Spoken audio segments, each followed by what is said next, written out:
Hey, how are you? I'm good, brother. How are you? Very well. So just to introduce you, I'm Justin Fichelson, co-founder of Avenue 8, and I'm joined by Mr. Daniel Daggers. Danny is one of the top agents in London, sold nearly $4 billion in real estate. His nickname is Mr. Super Prime, and we are very lucky to have him. He was named by Spears Magazine UK Property Advisor of the Year last year. Wow. I've got other intro. nicknames. I've got other nicknames, but we won't go. It's not 9 p.m. yet. It's not 9 p.m. yet. No. Justin, Almost. Thanks so much for the invite. Thanks so much for the invite. Yeah, absolutely. We're excited to have you. I know it's the evening there. Start out. How is the London market 7 p.m.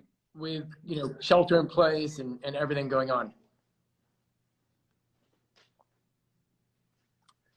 Did you hear wow. that? Yeah. Yeah. I heard that. How's the London market? Big one. It depends on who you talk to, right? The agents who are doing a couple of deals are going to say the market's flying, and the agents who aren't doing as many deals are going to say the market's dead. When I did my live just as lockdown took place, I said, look, I can't foresee many transactions because there could be less people who are actually able to go and view property, right, or show property. And therefore, these good transaction levels are going to drop drastically, which they have done. But there's been a couple of big deals. There's been some off-market deals, frankly, because people don't have to visit the real estate. And that's happened. There's been a ginormous deal here for circa 100 million, which has been reported recently on a house in Regent's Park, which is obviously going to have a really positive effect on the marketplace. Yeah. But London is that was this year. That was very recently. I'm pretty certain the deal took place a little bit, say a month ago, but it only broke very recently. Yeah. And at the top end of the market, which is what I specialize in, the super prime sector, so over 10 million pounds, is dominated by foreign buyers. And if foreign buyers aren't in the UK, then they're not going to trade as much. And so there's going to be an element of slowdown, but deals are still being done. It's okay, but it's very difficult. Yeah. And where are most of the buyers coming from now? Because I assume that most of the super prime market there is driven by international buyers. It is, yes. It is. From everywhere. What countries are they from? Yeah. Let's just put it this way. I would say 10 years ago when I was working my previous firm, we'd sold to 28 different nationalities. And towards probably 8 years later, it was somewhere closer to, 80, 70 different nationalities. So London is a pool of real diverse international buyers from the Far East to the Middle East, Africa, and the US. There's been a lot of big buys from the US, which has been heavily reported, buying real estate in London. So it's probably culturally more diverse than any other city in terms of buyer pool. I think that's true. Yeah, that would make sense, right? We're in between two powerhouses, being Asia and North America, and both continents like spending time in Europe. So if you're going to have a base somewhere, you have it in London. Yeah, totally. And it's so accessible to get everywhere. What is the where are the most desirable neighborhoods right now? I mean, obviously you have Chelsea, Knightsbridge. I mean, what are the ones that you say most foreign buyers flock to? Okay, so you're talking about the traditional neighborhoods, what we would call golden postcodes or golden zip codes. And they would be Chelsea, Belgravia, Knightsbridge. But what we've seen in London is something that you've seen in New York. I'm not sure about San Fran, but where all of a sudden a lot of the traditional money was in the Upper East, Upper West, and then you saw this explosion of value in Soho, Tribeca, and then it's gone over. Yeah, then it's gone over to Brooklyn, Red Hook, and you're seeing big shifts. And I think that's driven by culture, by the kind of people who are buying real estate. Yeah, and it's not necessarily the traditionalists. It's new money. And what I mean by new money is people who are building businesses in the new tech arena that we live in, and they have a different synopsis on how they want to live their life. And what neighborhoods are emerging out of that in London? So I would say Marylebone is a super hot neighborhood where Chiltern Firehouse is. It's awesome. Mandrake, I developed a couple of apartments there, super central. and it's getting very expensive, getting very, very expensive. And then you've got neighbors like Notting Hill that's becoming much more established. You're getting bigger ticket value transactions there, and that's a lot of hedge fund people. And you're going to find different neighborhoods that you don't recognize doing pretty well. Yeah. It's very interesting. Yeah, that's definitely happened. I think San Francisco as well. You know, traditionally Pacific Heights is where you would go if you had a ton of money, and it still is that way. But then you have people like Mark Zuckerberg and a lot of big tech people who have unlimited money, and they're choosing, you know, Noe Valley or the Mission District, which, you know, used to be more of a, I don't want to say working class, but upper middle class neighborhood. So you're seeing big ticket numbers over there. So definitely, I agree. I think it's a cultural thing and a change in lifestyle, and it's who's buying. You know, the buyers are, I imagine the same in London, are so much younger now than they used to be. Buyers have definitely got younger, which is why I did my social media thing 5 years ago, because I recognize that a lot of us spending our time here, right? Yes, I mean, we've recently let an apartment to a 22-year-old for £4,000 a week. And we've got a very high profile gambler in the marketplace. And so there's a lot of young, talented money here. Keen to make statements. No, for sure. Yeah. Now, speaking of that, I know you're one of the, you know, the few agents in Europe, but certainly in London, who, you know, first adopted social media into your business, and you're obviously really big on Instagram and other channels. How has that affected your business? Are you have you executed deals from it? What's your main goal with it? Obviously, in the United States, social media is huge. It's a necessity in real estate. So I definitely think you're ahead of the game there for sure. I think everybody's going to have to do social media. And I think certainly in a market like real estate where you have to stand out, it's necessary. Okay, so I'm quick to recognize opportunity. I don't know, it's maybe a blessing that I was given as a kid. I can't spell for anything, but recognizing opportunity is decent. And what's fascinating after I left my previous firm is that setting up a couple of businesses and being an angel investor in a few, when you set up a business now, there's a term called social first, okay? And that means that you have to go to social channels to get the attention, to drive attention to your business. I recognized this super early, and I thought to myself, the US brokers, the North American brokers, are very entrepreneurial. Amazingly so. I love the US brokers. I think they're brilliant. And they catch on to things very quickly. So I recognized it. I thought, if I do it here in the UK, I'm going to have a compounding effect, because very few people were doing it. And I started it. So it's all happening, which is quite interesting. And don't be mistaken, there are loads of agents in London and Europe that have social media handles and are doing very, very well. And for a little while, I was generating somewhere in the region of $400 million worth of leads a month. From Instagram? Yeah. Wow, that's incredible. And so why do you think it's a little bit slower for other Europeans, the mainstream agents, to kind of pick that up there? Because obviously in the US, it's taken off. Everybody wants to have a YouTube channel. No, it's not. It's not. It's just much more subtle, and you have more visibility in the US.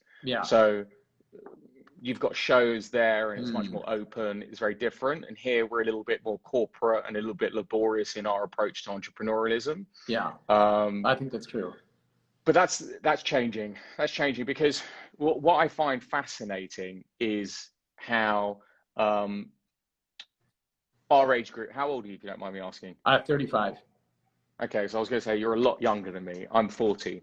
Oh, pretty similar. And yeah, pretty similar. Pretty similar. And the beautiful thing about our age group and younger is that we're all consuming the same content.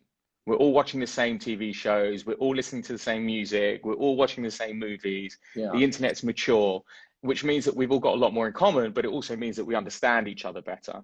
And that's what I find really fascinating. The internet is having a ginormous impact on the real estate business, for sure. For sure. And it's always interesting to me, because I feel like the more west you go, the more, like, even New York is a little slower and a little more traditional in their approach to things than if you go to California, for example. I think it kind of like starts in California and slowly moves out. but I do agree. I think eventually it's going to become more open everywhere and less corporate, even in Europe. Yes, I believe that. I believe that. Yeah. I think the industry is changing because the internet is making us change. And there are subtleties involved, and you have to be sensitive because each market is slightly different. And that's something that London definitely used to play that. It's much more low-key everywhere. I don't know if you heard that, but it's low-key Yeah, everywhere. It depends on your totally. client, right? If your client wants to be low-key, you're low-key. I've housed some of the most famous people on the planet, but no one would know about it because we don't talk about it. Yeah. But this low-key approach was in many instances because London was seen as a place to clean cash, Yeah. right?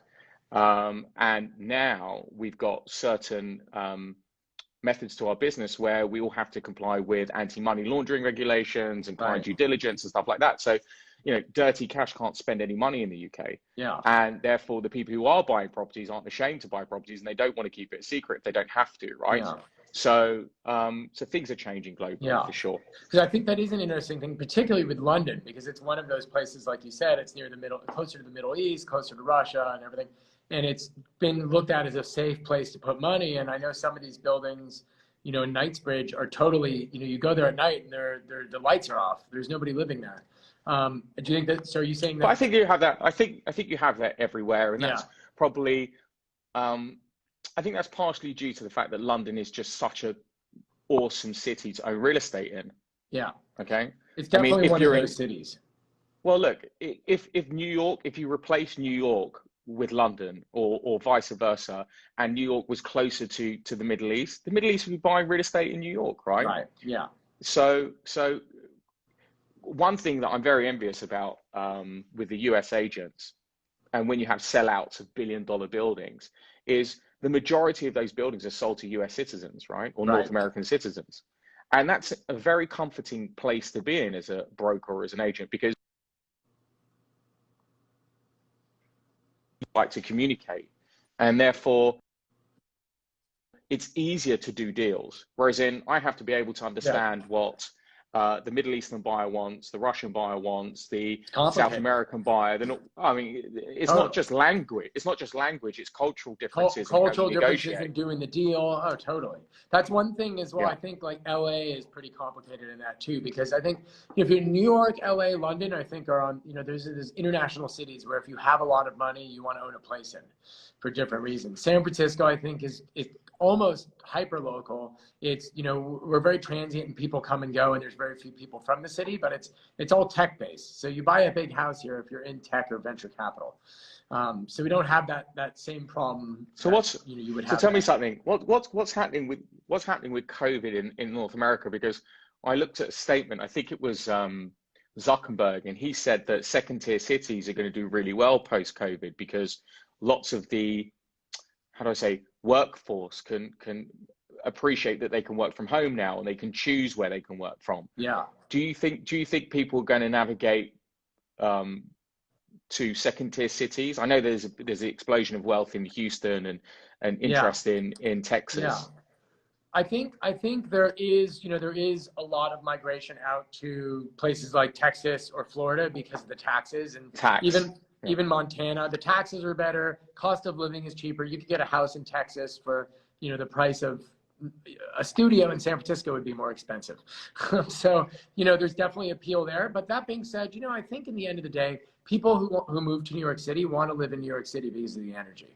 And I think the same thing for San Francisco. I think, you know, a lot of the suburbs right now are doing really, really well. Marin County, a lot of people moving from the city there. But at the same time, something that's not as talked about, it's a lot of new buyers moving into San Francisco. So, you know, I think with these big cities that are really desirable, beautiful places to live, they're always going to have their high demand. But I do think that it's going to open and pave the way for these secondary markets to really take off because, you know, the reality is the average employee can't afford to buy a, you know, $1 million plus property in San Francisco, right? So yeah, I think that a lot of the workforce now will be able to work remotely. And so you're going to see, you know, Portland, obviously, Austin, Houston, Dallas, Miami, I think is we're speaking with Dina after this, but she must be doing really well. But again, I think, you know, cities like London, New York, San Francisco, they have their appeal and people still want to live there. So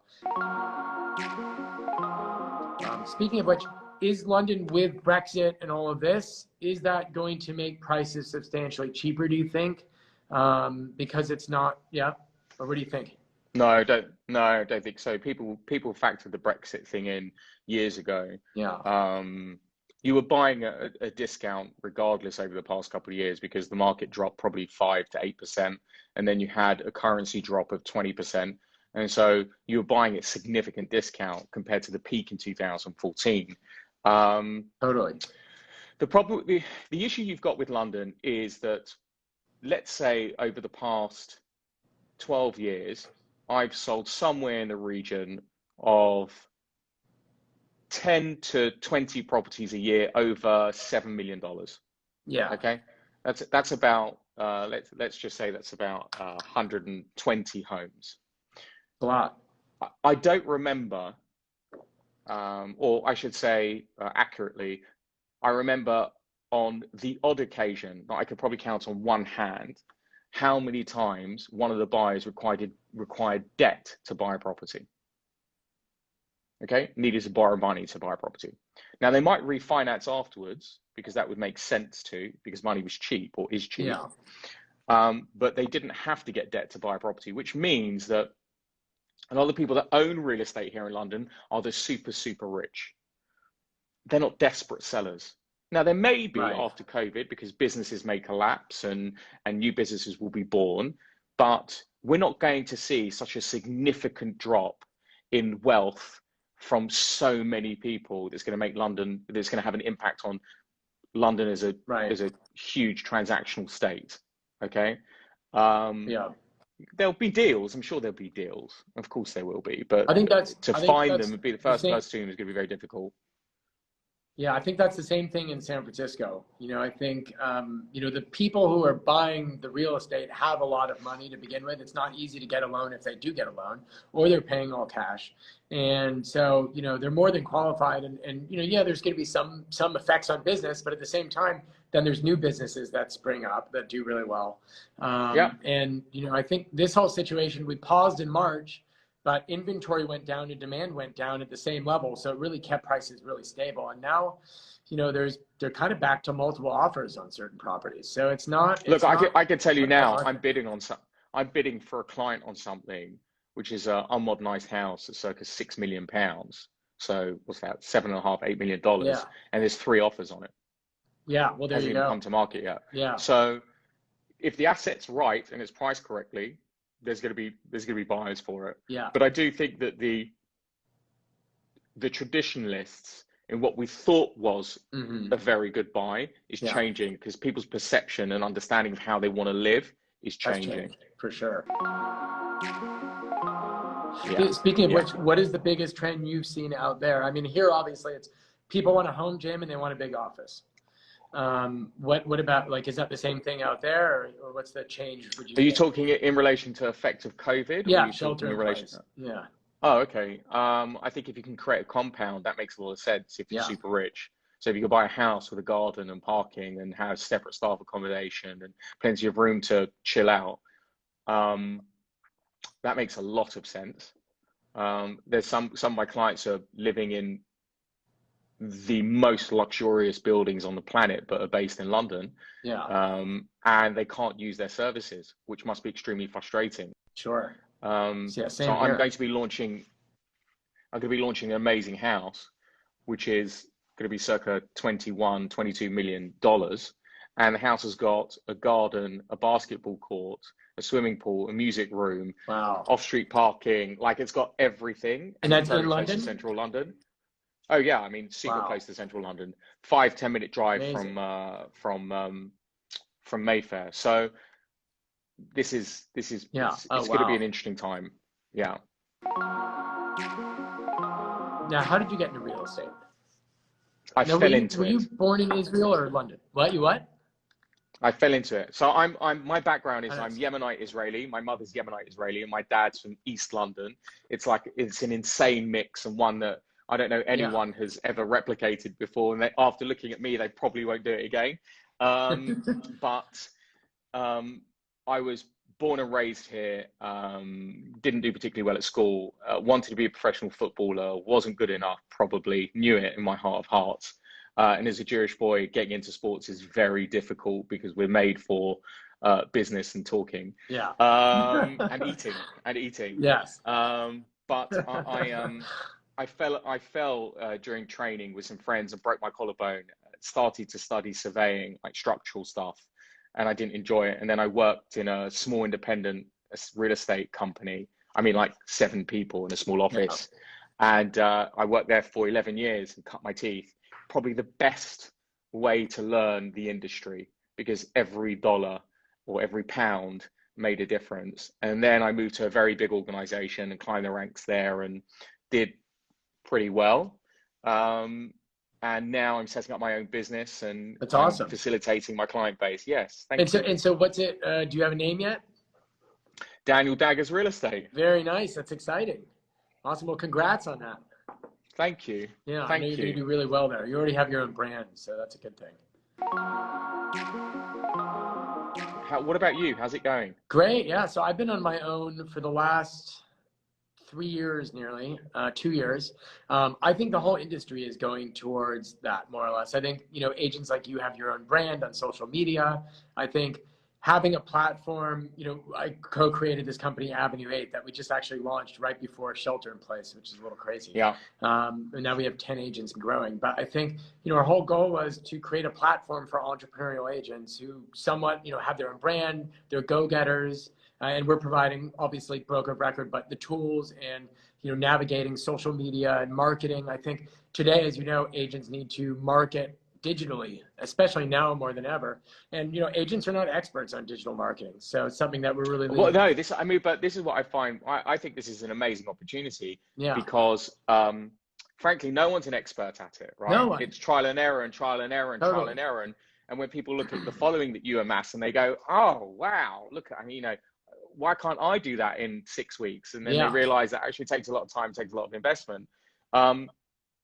Look, I've been championing digital for years. I mean, we met God knows how many years ago. Through digital, pretty much. Yeah, through digital. Yeah. Look, it's really simple for me, right? If someone's going to meet their spouse, fall in love with somebody via digital methods, why wouldn't they choose a broker that way? Totally, 100%. It's like a no-brainer. Yeah. Absolute no-brainer. And I think that trust is built in knowing. Yeah. So if I said to Justin, who are the 3 people that you trust most, right? And I could get this wrong, but I don't think I will. It will be, if your parents are still around, it'll be your parents, it'll be your loved one or a sibling or a best friend. Yeah, it's a known quantity. Yeah, and the reason why is because they know you as an individual. They know everything about you. They know you in your highest peak performance, doing unbelievably well, and they know you at your worst when you're down and you're sad and you're upset. Vice versa, you know how they're going to react when they're really, really happy, and you know how they're going to react when they're really, really sad. And that's why you have this subconscious feeling that you feel that you could trust them. So over your social channels, this sort of stuff, people can now listen to me speak. Understand what motivates me, understand my story, and know that if I build a lot of business on my digital platform, I'm never going to do anything wrong. I'm going to try not to do anything wrong, because you're so public and open. Because I'm here, because I'm transparent, and this is me. Exactly. No, I think that's absolutely right, for sure.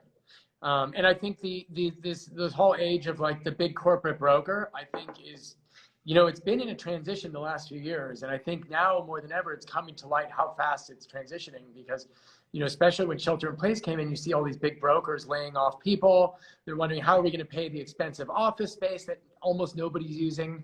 And I just think the industry has been operating in the same way it was 40 years ago, frankly, before you had digital. There is a place for it because some people want comfort in numbers. Yeah. Okay. I would say to you that the people who don't want to embrace the concept of change are not embracing it because they're happy with the way it is. Yeah. For sure. Okay. I've never been one to just sit there and be happy with status quo. I've always wanted to push the boundaries a bit just to see where it could go. And I also want to let everyone to succeed, because I just think that's a healthier environment for people, right? Yeah. And so I definitely think it's changing. For sure. I mean, Definitely. I don't think I know it's changing. Everyone knows it's changing. Right. Yeah. I do think social media is a massive reason for that as well, because now we Oh, know totally. who the top brokers are across the planet. Also, it's it's allowed agents to become direct to consumer like you do. Correct. In ways that they Correct. never could have a few years ago. So yeah, 100%. Well, now I mean, we have to recognize that yeah. our CRM is now social media. But anyway, go ahead. Yeah, that's exactly right. Okay. What's your biggest accomplishment? And it doesn't have to necessarily be a sale, just in life in general. What would you define as your biggest accomplishment? It's a hard question. My biggest accomplishment is no, it's not. It's really easy for me. My biggest accomplishment is knowing that I'm a good person, and I really believe in that. Yeah, I feel very comfortable in myself, in my skin. That's my biggest accomplishment, because it takes a long time to get there. It does. It's not easy. No, okay, it's what not. would you be doing if you were? No, it's not. What would you be doing if you were not in real estate? I would love to be a think about professional that? footballer. Yeah, I mean, Yeah. I would give my right leg to be a professional footballer, but that wouldn't be sensible. So either that, or I'd probably like to be a school teacher of some sort, because I really like helping people. That's awesome. What would you teach? Yeah. What would you be teaching? something that I would know about. Definitely not spelling. Definitely not spelling. I don't know. Maths, physical education, social studies, like how to build rapport with people. I love psychology and stuff like that. That's probably something I would be interested in doing. Totally. Okay, so what's the future for Mr. Super Prime? So you have your own company you're starting. Are you going to bring on other agents, or do you want to be just have your own team, or what's the goal? I want to give opportunity to good agents to be unbelievably successful and get into the super prime sector. But they have to come from a place of empathy and trust. And so that's one thing. That's the Daniel Daggers team. That's what we're all about. And then Awesome. that will grow in the right time frame. I'm setting up a separate business in the real estate sector, which will be very interesting. Let's put it that way. And then I'm an angel investor in 2 businesses, again, in the real estate, everything that I know. Yeah, that's awesome. I mean, why not? Why not? I agree. Why not? You only live once, and you can do anything. Why just sit back, right? So that's I just think I like waking up and going for it, right? Building rapport with people and seeing what opportunities come about. Totally. And I think even, I think a lot of people, they get, if they get a rejection, or they get, something that they perceive as being a downer, I think that there's always opportunity from that. Maybe you learn something from that is a business idea, So, yeah. So I 100% agree with you. You learn more in failure than you learn in success. 100%. And I failed thousands of times. The only failure is not learning from the failure. Correct. So what I say to anyone who's ever worked with me, and I'm not the easiest person to work with, because I really want everyone to be amazing, and strive to be brilliant, because I want them to secure their future by being brilliant. Yeah. I say to them, I've got no problem with you making a mistake. Everyone makes mistakes. Just don't make it twice. Yeah. Yeah, exactly. Just learn from it and get inspired by it. 100%. And if you don't ask, you won't receive. So there you go. Correct. Correct. Well, Danny, thank you so much. You've said it all. I know you're about to go to sleep soon. Thanks for joining. We really appreciate it. I know you're a busy man, and congrats on all your success. And I wish you best of luck with your company. And just one final thing. I just want to say, for any real estate agent that is listening to us talk, don't listen to words like recession, depression, all that sort of stuff. Go out and get it. This is opportunity time. Please stay positive. Yeah. Totally agree. And you know, some of the biggest companies like Airbnb came out of the last recession. So there you go. And we're gonna get amazing businesses that are gonna be built out of this from the kitchen table. 150%. Thanks so much, Danny. Thanks, brother. Take care. Take care. Bye-bye. Bye. All right, now we have Dina Goldentayer from Miami is going to be on here. She's one of the biggest agents in Miami. Super young, aggressive, hustler, does over 100 million a year. Hey, how are you? Hi, how are you? Pretty good. Sorry, it took a second there. No worries. Great. So we are Great timing. Yes, I know, right? This is Dina Goldentayer. She's from Miami, one of the biggest agents there. I think you did over 122 million last year in real estate, which is amazing. That is the stat. Ranked by the Wall Street Journal. How long have you been in there? How long have you been an agent? 15 years. That's awesome. And what made you come to Miami? How'd you land in Miami? Where are you from originally? Sure. So I was born in the former USSR in Moldavia, actually. And my folks and I immigrated to Baltimore, Maryland. So I grew up on the East Coast. And when I finished college, it was between going to law school or going to Miami and having a year off and just having fun. Nice. Yeah. Well, I think Miami sounds a lot more fun than law school, right? Yeah, I did not go to law school. I got my real estate license at 22 and just kind of went with that. Nice. How did you break into the luxury market? Because I'm sure obviously thousands of people want to do that. Sure. It took me a while. You know, I definitely had a consistent trajectory. It wasn't like I just started my career in the luxury marketplace. I did start at age 22, so I was young. You know, people were not giving me multi-million-dollar listings. I didn't break into the luxury marketplace until well into my 30s. Yeah, and what was the turning point, you think, in that? Was it, did you get lucky with a big client? Did you have a mentor that got you into that? What was the kind of breaking point?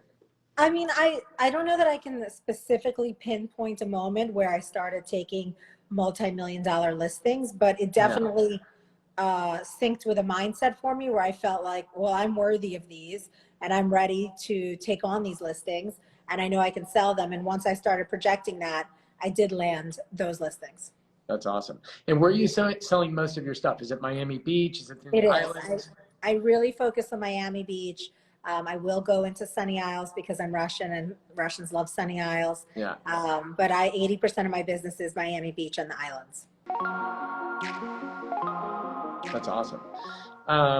How is everything going how's it being affected with COVID and shelter in place and all that in Miami? Because I know obviously it's spiked a little bit there, but at the same time, everybody wants to go, to the beach. Sure. Well, they're out actually of New York City. They're closing the beaches this weekend. I mean, COVID is present for sure. It's affecting how we do business, but I would definitely say in some ways it's business as usual because so much of our business is the telephone and interactions that don't require being present, No, 100%. So, it's really, it's such a mobile job. Yeah. What about you? How are you guys being affected? Because we know it's a little stricter in California. Yeah, a little stricter. We've actually been, fortunately, in the Bay Area. I think we have pretty low. People take it pretty seriously, which is good. Yeah. But, certainly the suburbs are, people want to rent a home in Napa or buy a home in Napa for the summer. Marin County's taking off. But, a lot of people moving in the city too. And I think, like you said, it's actually, people are so efficient working from home. Yeah. That, in a selfish way, it's nice to just get things done and with no distraction. But I think that they're closing the beaches as well, this weekend. I think they're trying to mitigate some issue.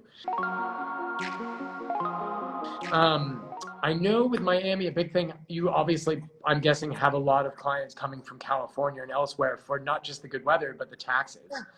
Sure. Texas, we talked about before with Danny. Miami's obviously, Florida is great for taxes. Do you have a lot of clients coming there for that, or? Yes, we've had a lot of clients coming here for redomiciling in the last 2 years. Their fortitude to relocate has certainly increased based on everything going on in their respective states, be it California or New York. We do get a lot of California relocations, but not nearly as many as we do from New York. Oh, Yeah. sorry about that. That's But all right. not nearly as many as we get from New York or New Jersey.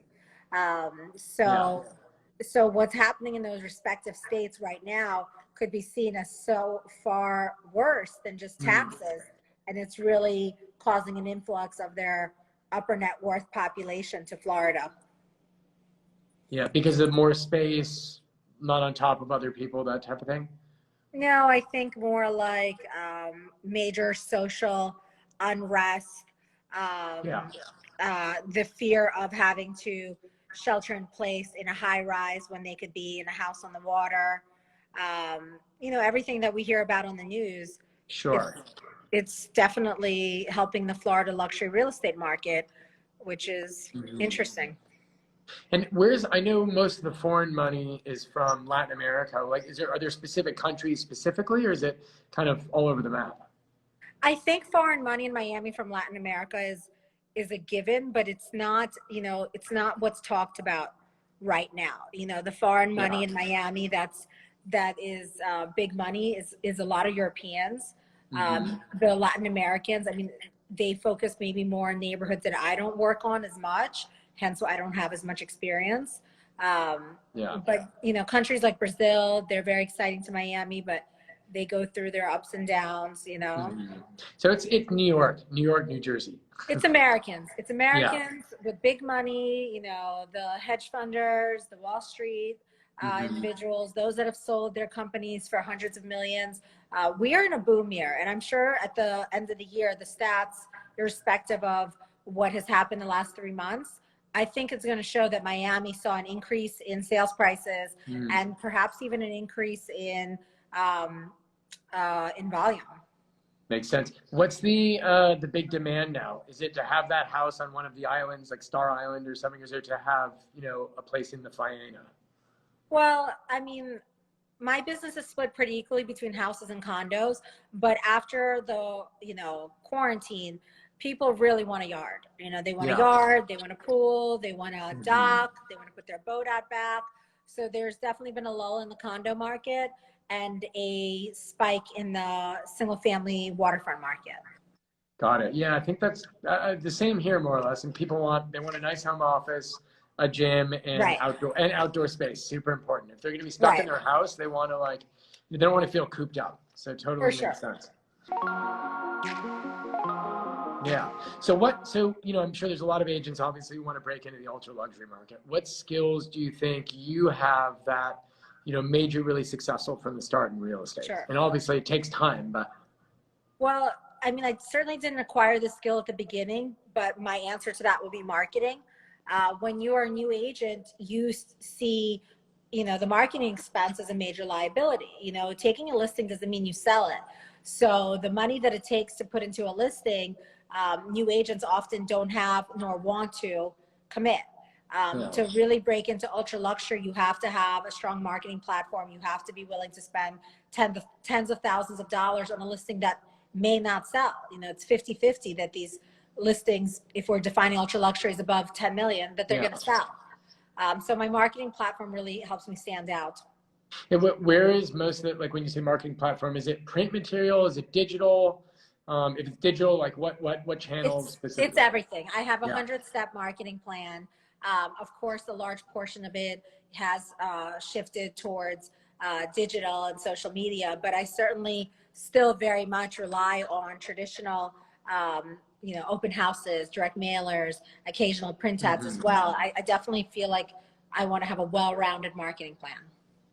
Right. Kind of make sure you leave just do everything you need to do just in case. Yeah, and to keep my seller happy, because not everyone's on Instagram, Yeah, totally.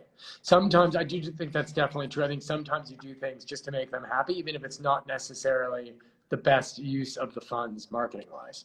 I 100% agree. Makes a lot of sense. Now, you're big on social media, which is great. I noticed you're really good with hashtags and all of this. How has that affected your business? Sure. Have you executed deals from that? What is your kind of strategy with social media when you're posting? And obviously Sure. you have a lot of beautiful listings, which helps.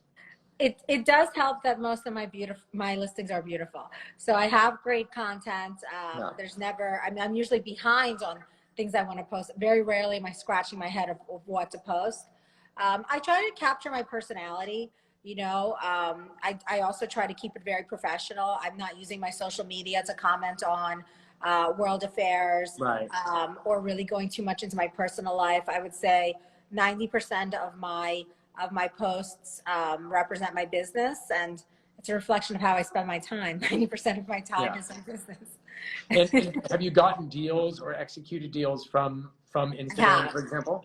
Yes, and Instagram is really the only platform I rely on. I'm anti Facebook, and I appreciate you changing this to Facebook. Yeah, I mean, to an Insta Yeah. interview. I think people are just more visual, and I think real estate is such a visual thing. So it makes sense. Something just doesn't click with for me in Facebook, whereas in Instagram, it's like, I can't wait to be on it. Last year I made a sale, the highest sale of my career, 24 million from a connection on Instagram. So that's amazing. Yeah, so I don't get so many, you know, like Daniel said, I get a lot of leads. I wouldn't say I convert so many leads, but when we did convert, it was for 24 million. Right. And it's the kind of the bigger picture of it. It's part of your brand. It's really like a branding thing. So it may not be direct, like, oh, I closed this person, but it's the bigger picture. Yes, but that sale I could literally track. That's amazing. I met that agent on Instagram. I told her about my off-market house. She brought the buyer. That's amazing. Yeah, so that one deal made it more than worth it for sure. For sure. And I do have a social media partner. It's the Houses Network. They've really helped me step up my following and my presence. It's been a big commitment. That's awesome. But important. I think, you know, you and Danny both utilize Instagram really, really well. He's my mentor. Danny's the one who got me on. He told me to make my profile public instead of private. Oh, that's awesome. How did you both meet? Danny and I have been friends for about 5 years. So we were friends and colleagues and remain friends and colleagues. But when he came to Miami, we were previewing houses. His first question is, can I film there? Can I post from there? And I'm thinking, like, this is so interesting. This is such a new criteria for going to see something. And that really affected my psyche. That's awesome. No, so smart though. You do a great job at it. Thank you. So do you. Well, I try, and actually, to be honest with you, I'm not actually great at it. Who's doing your social? I do it. You know, I mean, I have obviously like a team that helps out. You know, it's a time-consuming thing. I think one thing with the company that I just co-founded, Avenue 8, is, you know, it's a necessary thing you have to do as an agent now to be successful. And most agents and most people in general are not experts, like I told Danny. So it's something that we are definitely helping out with. But you know, it's a necessary thing. Everything's digital now, especially now where there are I don't know about there, but there are no open houses allowed here. So everything is by appointment. People see a house, you know, first of all, before all this, they were seeing a house on average 5 times online first. Now it's, you know, most of the research is done online. So how something is presenting digitally, it's so important.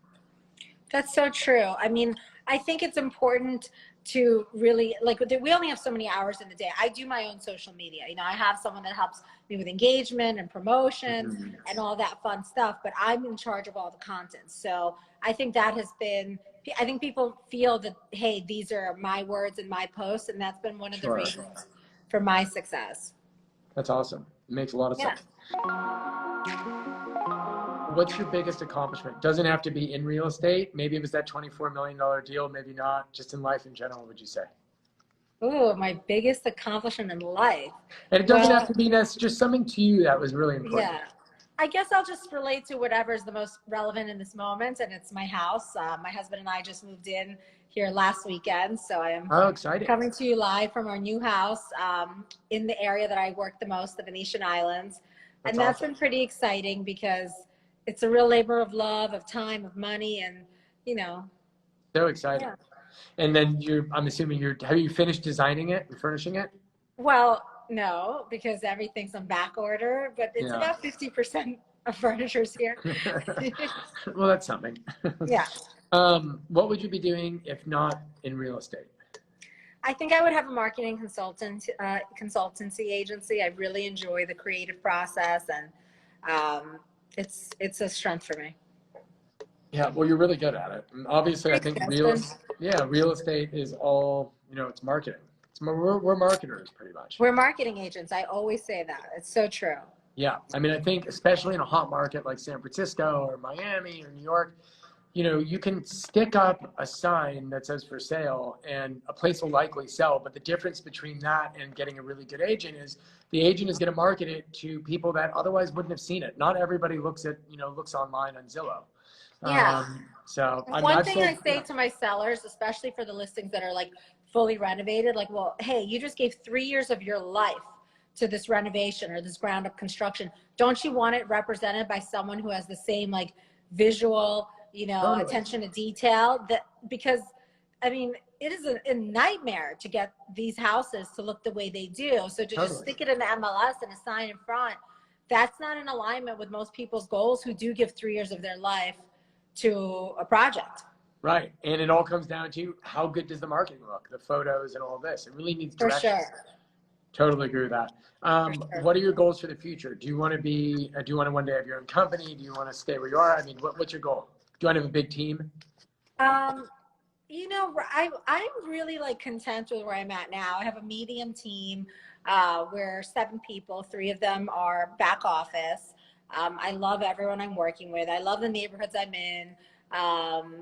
I don't want my own brokerage. Douglas Elliman does really right by me, and I love the umbrella.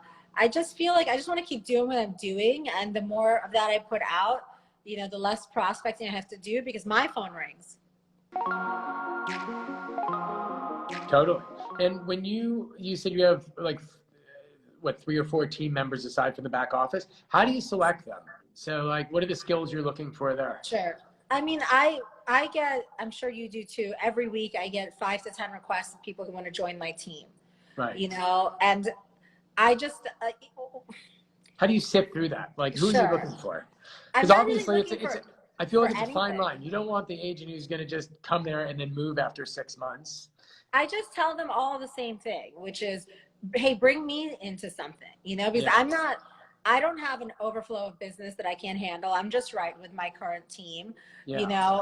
I'm not going to hand out multi-million-dollar leads, but if you have something that you don't think you can convert and you want to bring me into that, and we do great on the listing appointment together, then join on. Yeah, I think that's the best way. Then it's like, well, listen, you're bringing value here. We enjoy doing the transaction together. Let's try it out. Yeah, that makes a lot of sense. If we return to a world of open houses and a young bug hungry agent says, I want to hold that house open every weekend, go for it. Let's see how you do. Let's see if you can convert. Yeah, I think in the end of the game, in the end of the day, it's, I think with everyone and our role as an agent going to get a listing, you have to show value, not just I'm here and I sell real estate. So how are you going to show value over somebody else? And it's the same thing if you want to be on someone else's team. Why am I choosing you? You're busy with your own work. I'm sure you'd love to have another teammate, but you have to bring value as well. Yeah, 9 out of 10 of those requests that I get, they all start the same way. I want a mentor, right. And it's like, okay, so now you're coming to me that you want something from me. Yeah. And this is something I'll give Danny a lot of props for because he's so good. I mean, he provides so much mentorship. Yeah. And I don't think he's always asking, hey, what's in it for me? Yeah. Whereas for me, when I get a request that starts off with somebody wanting something from me, to me, that's a turnoff.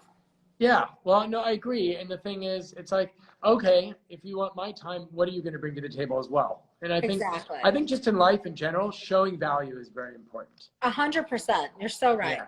And the more how long have you been in? The more you'll show them. I've been in it for a decade. Nice. Yeah, I'm born and raised in San Francisco. I'd always been interested in real estate. I was interested in originally in investing in it, and then I'm a natural people person, so it was a perfect fit. And I was going to. The great thing with being an agent is you're really an entrepreneur. So there's an infinite there's infinite styles you can be. There's not one way you have to be a top agent. I think a lot of people watch TV and they're like, I have to be like, Frederick, or I have to be like, no, you be your own style and that's how you'll succeed. Yeah, for sure.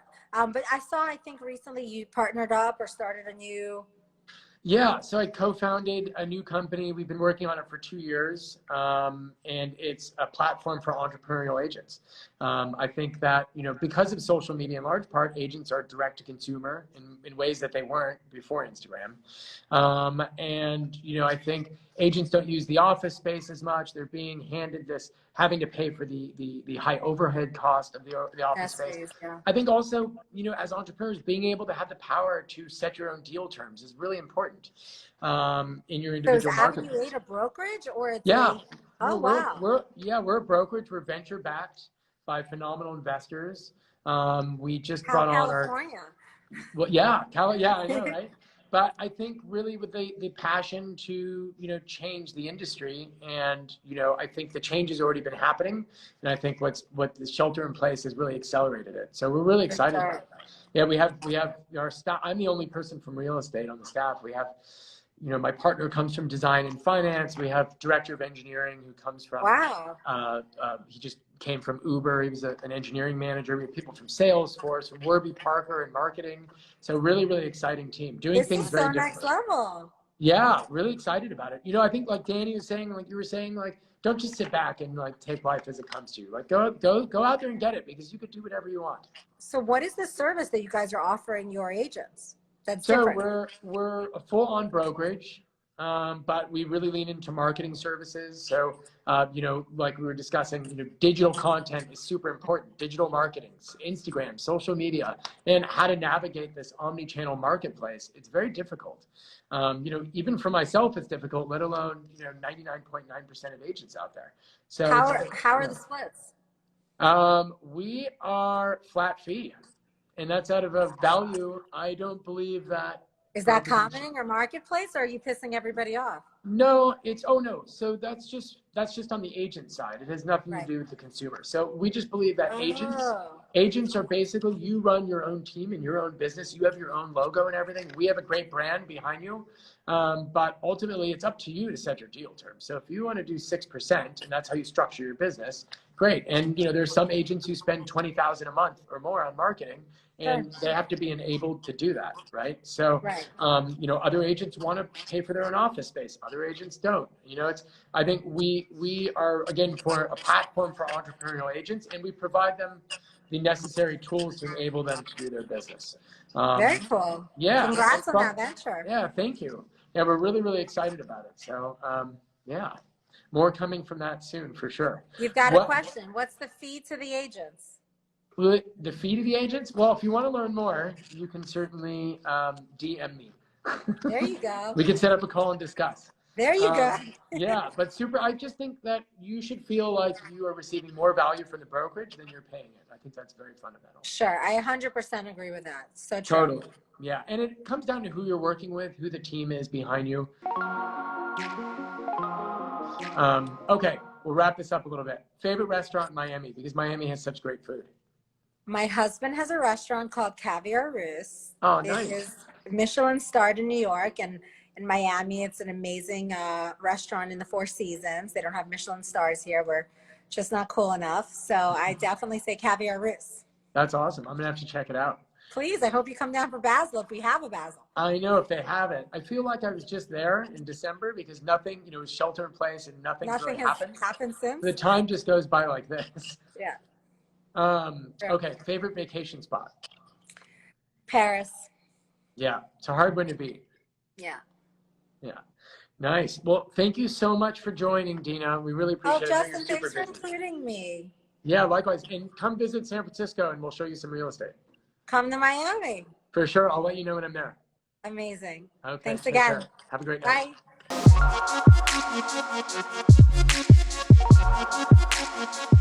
Bye.